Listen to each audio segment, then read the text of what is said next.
Hello and welcome to the SMEFocus show powered by MTDCNC. I'm Mark Weymouth from the Sensor Specialist Plus Automation. I'm your host this week to highlight aspects of the UK manufacturing and in particular SMEs. I'm pleased to say today my guest is Adrian Haller, the MD of Bruderer UK, Chairman of the MMA, or easy to say the Metal Forming Machinery Makers Association, and a great cheerleader for UK manufacturing. Hi Adrian, welcome to SMEFocus. Hello Mark, how are you doing? I'm good, thank you, very well. Thanks for doing this today. If I can kick off by making the obvious observation, you've been with Bruderer for almost 26 years, which I think is probably 4 life sentences, so I assume it's worked out a lot better than that. Oh yeah, what a ride. It's been a fantastic period, it's been very good. Brilliant. Before we talk about Bruderer though, can I take you back to the very, very early days and ask what prompted you to move into become a toolmaker, and what were your experiences and the humorous stories of manufacturing back in the 90s?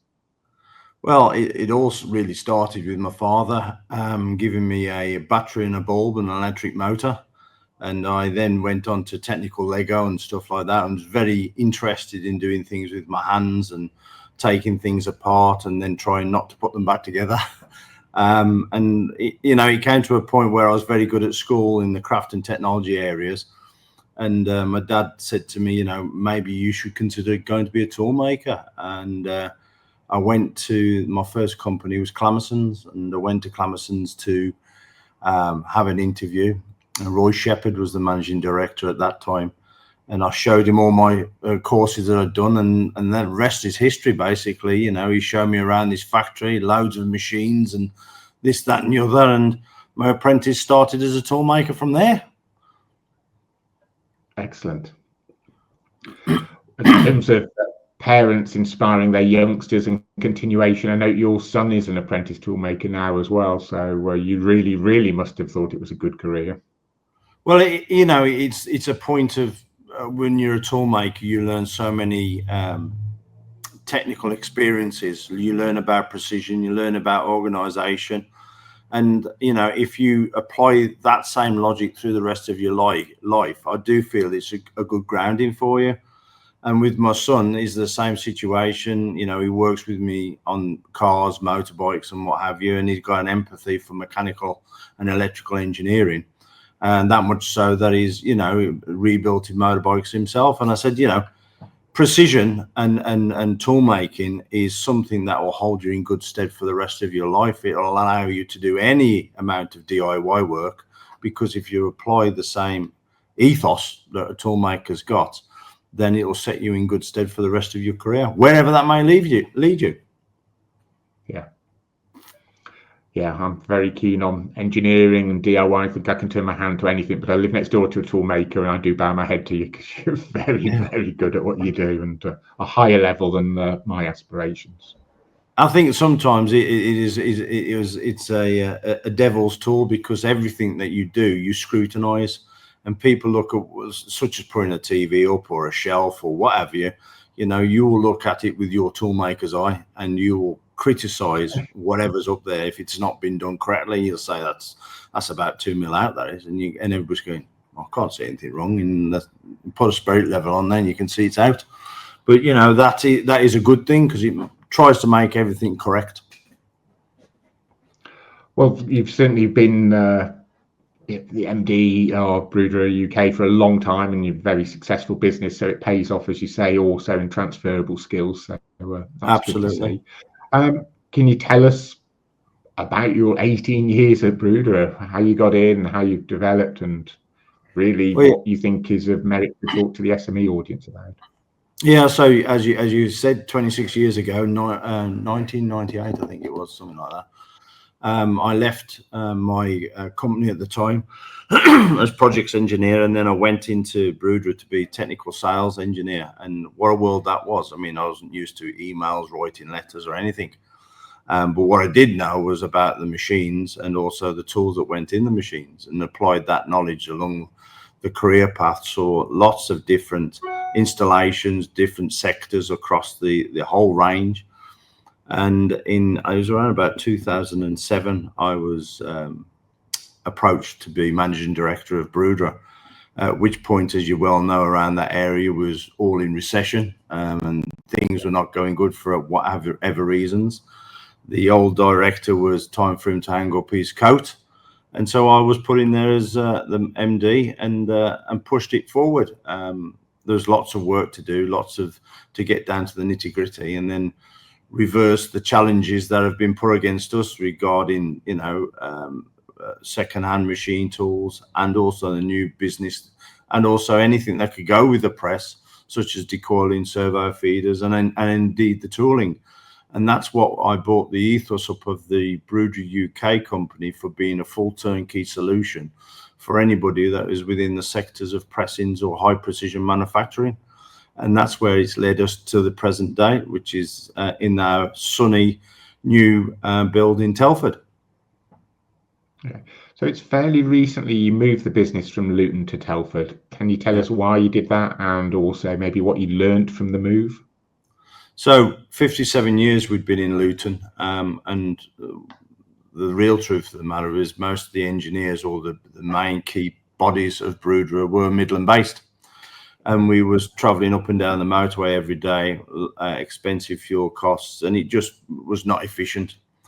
Added to that, the environment around Luton was not conducive to a good engineering business. We have to send all our parts or whatever up to the Midlands to be reground or what have you. So it made sense to get a new base, if you like. And we've been looking for some time. It's actually been 10 years that this move has been in the making. And what we had to really look at was, what do we want from the building? And also we wanted it on a bespoke place and land and what have you. And so we found this place in Horton Wood West, flat piece of ground, so we could build this 10,000 square metre factory on here, 25-ton crane, and also a pedestal crane of 1 ton, which basically allows us to lift and move our machines very easily, and just a greater, better working environment. And the guys working for us didn't have to do like 2 and 3 hours traveling on the motorway every day. Right. Everything, points us in the right direction to where we are. And being around key engineering companies such as Epsom, Magna, Denso, and what have you, blue chip companies, gives us a good basis to protract. Excellent. Bit of a change of tack, or more general question, I guess. So you're the chairman of the MMMA, or the Metal Forming Machinery Makers Association. Can you tell us more about the organisation, and in particular the aims of the organisation or the issues affecting it at the moment? Yeah, so the MMMA is a bit of a mouthful, and yet we are like-minded people, machine makers, within the group of people that are offering our services to the manufacturing community. We meet 4 times a year where we discuss trade and what's going on, what we feel about the market, skill shortages. We offer all our members different accreditations, such as HR information. And the main one for the MMMA is the MAC exhibition at the NEC, where we're able to showcase our machine tools on a platform within the metalworking fraternity for like-minded people. The showcasing of this now is getting bigger and bigger, and the ability to be able to do this at MAC is superb, and what a platform to do it on. We see lots of changes within the marketplace, and although magazines are good and stories about user stories and what have you are okay, to actually show a machine working and actually producing spells out a lot of information for the customers that have come around to see you. And so therefore we're a community of people who get together and decide which way we want to protract our views for our sectors, and the sectors are wide and plentiful: electronics, automotive, construction, medical, and so therefore that gives us a lot of scope, if you like. It's a period of a lot of change in the world politically and economically. For example, President Trump, heightened talk of tariffs. What's the feeling within MMA and your customers about these changes and threats that are happening? I mean, this is always going to happen. The present government are not helping us in any way with the minimum wage rise and then the national insurance rise and these stealth taxes that they're shoving underneath us. They're basically biting the hand that feeds them. And for manufacturing companies of around 200, 500 people, the demand for this national insurance hike is massive. And we're seeing it, you know, before Christmas, we should have had £2 million worth of orders, and they didn't appear basically because they cite that there's going to be a bit of a turmoil coming when April comes. And I think that is very, very true. It's definitely slowed things down for us on the inquiries. I just can't understand the mindset of the people running the country that think this is a good thing. I understand they want growth. I understand that they need money, but by biting the hand that feeds you, the very thing that's giving you the money to actually build the country, and the key one is manufacturing. How do you expect them to grow? What I would be doing is investing in manufacturing so that manufacturing can then build the economy, and then they'll get their set taxes that they want. As regards to Trump is a businessman. Whatever your political views are about the guy, he's a businessman, and England's got a lot to offer for America and vice versa. And so from that point of view, I don't think there's going to be a problem. We've just got to be good salesmen, and that's the way we do it. And I think England's got an excellent platform to do that, as long as manufacturing is supported by the government. At the moment, I feel that they're not. You know, it's very difficult.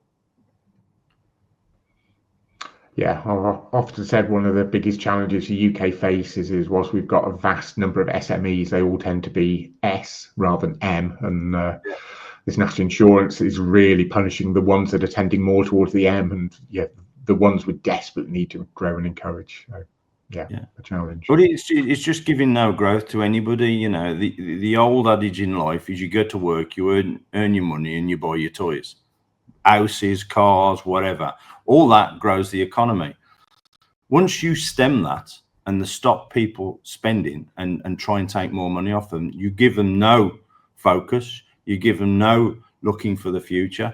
And the thing is, you know, our tax system, it's so prehistoric, and the levels that they're pushing us up with the minimum wage, and then also the knock-on effect that has through the wage of the people working within your business, it pushes them into like higher tax bracket, and they're no further on, no better on. This is just, in my mind, a backwards move, and it needs to be attended to. I mean, I don't know about you. Do you know how long these tax laws have been around, where the different levels are? It's got to be 40, 50 years. It hasn't changed. Yeah. And, you know, it's crazy. Yeah, very strange. Trying to put a more positive, forward-looking view on the conversation, I've heard you talk with sort of real passion about the benefits of apprenticeships, and obviously we talked about your son going that route. Can I ask you to maybe talk about some of the benefits you see of apprenticeships, I guess, both as an employer and a parent? Yeah, apprentices is great. You get paid to learn, and learn to pay and get paid. This, I find, is fantastic for the people. With my son, you know, at that age of 17, 18, they get the car, they can pay for the car, can put fuel in the car, and they feel as though they have got, well, they're growing up, and they're all entering the world of being an adult. We've taken on an apprentice here as well, and the same things with this guy. And, you know, they seem, you know, every month they get a wage packet, and yes, the first start of an apprenticeship is cleaning everything, as you know, and maybe they don't want to clean stuff. I'm not going to do this for the rest of my life. But at the end of the month, when they get the pay packet, oh, it's not too bad. And so therefore that is great. And the fact is that we've got no choice. We've got to bring new blood within our industries, especially in manufacturing and engineering. And this is a fantastic way of doing it. I speak to loads of young guys because of my son's age and what have you, and try and get them involved. And a lot of them have taken the sixth form route and or college. And to be honest with you, a lot of them are regretting that path. There seems to be some kind of stigma with apprenticeship schemes, but let me tell everybody out there, it isn't, and it's a great future for everyone, and it makes you entrance into being an adult and also the working life that we all need to invest in. So for my son and also for the guys working for us here, I've seen massive changes in them as people, and also the direction where they want to go in their future lives. So apprentices is the way forward as far as I'm concerned. Excellent. I mean, I really support apprenticeships primarily because of the stigma associated with them. I don't necessarily say apprenticeships are the best route, but they should be one of multiple choices, and we shouldn't be hung up on maybe a old-fashioned classist attitude towards them, because they've got so much to offer.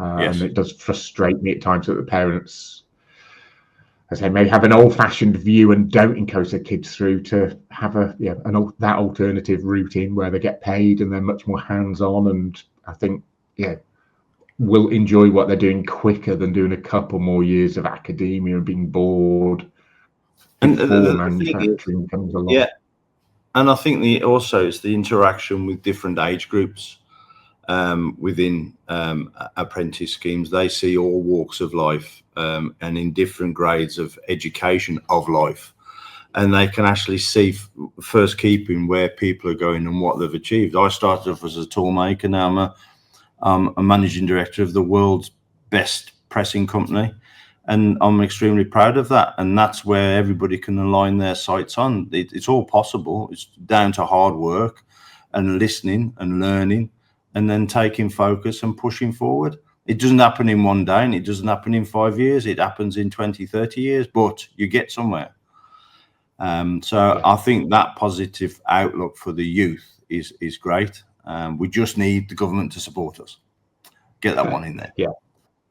They said a couple of weeks ago, I had an episode with Jules Morgan, talking about his long career in design, business ownership, employing lots of people. But a key point to him was apprenticeship. If he hadn't have had that route in, he wouldn't have succeeded through the traditional academic route. But a phenomenal success and an absolute gateway that he discussed was apprenticeship. Yeah, absolutely brilliant. Cool. So we're still in the early days of 2025, and I think we all expect 25 to be a very challenging year. Can I ask you what some of your plans for the 2025 and maybe also some of your hopes and aspirations? So the 2025 will be the grand opening of this place in Telford, Bruderer new building. I did a sales tour last week around about 1,100 miles, visiting lots of different customers. We had the VP of Switzerland over with us, and we went to see these customers, and I have to say every single one of them were busy, and it was very pleasant to see that, obviously moaning about the subjects that we've already brought up, but the revenue stream of work was very good, the efficiencies were very good, and it was good to see, and a good feel factor, and that's what I really would like to push across, is that go out and see the customers, go out and address any issues they've got and listen to what they're saying. And when you actually see what they're doing in the output of work, you just think, okay, it's not as bad as what the TV keeps pushing across, because that is where we get it. The media, across social media and what have you, the doom and gloom merchants, is where you start getting yourself low. But it was great to see. So the future for Bruderer is we've got 3 brand new machines coming into the country. We've got 4 machines currently on the workshop at the moment that are being rebuilt for customers, and a few big turnkey lines that we've got to do, which, in different sectors, mainly in construction and medical. And so, again, the future's not bleak at anything. The government is making it a lot harder for us to actually push through and get our customers to make decisions. I think, the 2025 will start to pick up Q4, and 2026 is looking fairly promising. So on that basis, we've just got to hold tight, and it'll give us time to get the new headquarters in the UK settled and get new people on board, and then we'll be ready for the big rush in 2026. Brilliant. So, talking of the big rush and people maybe planning ahead, how can people get in contact with you, and how can they find out more about yourself and the business? Okay, so you can go to our website, which is bruderer.co.uk. You can get in touch with me at adrian.haller@bruderer.com. And you can see us on any social media, which is Bruderer UK, which is LinkedIn and all the various Facebook ones, TikTok and all the rest of them, where you'll be able to see us telling our story about what we're doing on a daily basis or not. Excellent. Well, thank you very much, Adrian. It's really appreciated, and it's good to wrap up in hearing about your success, and also that you're using so many different media, reaching out to the different age groups with TikTok, etc. So brilliant. Just the usual wrap up for the show. If you'd like to get in touch with the show with a comment, a suggestion, or in particular if you'd like to appear in a future episode, please email us at inquiries@mtdcnc.com or contact myself, Stuart Whitehead, or Joe Reynolds. Thank you for watching. Enjoy the rest of your weekend. From me, Mark Weymouth at Plus Automation. Cheers. Have fun.